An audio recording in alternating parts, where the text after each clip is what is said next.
It is my opinion that you do not really understand the concept of banking. All the banks are broke.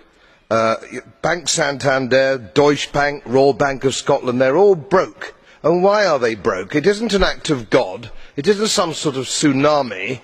They are broke because we have a system called fractional reserve banking, which means that banks can lend money that they don't actually have. It's a criminal scandal, and it's been going on for too long. To add to that problem, you have moral hazard, a very significant moral hazard from the political sphere. And most of the problem starts in politics and central banks, which are part of the same political system. We have counterfeiting, sometimes called quantitative easing, but counterfeiting by any other name. The artificial printing of money, which if any ordinary person did, they'd go to prison for a very long time.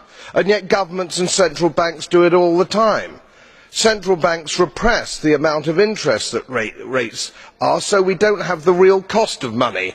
And yet we blame the retail banks for manipulating LIBOR. The sheer effrontery of this is quite astonishing. It's central banks that manipulate interest rates, Commissioner. And plus, underneath all this, we talk loosely, in a rather cavalier fashion, do we not, about deposit guarantees.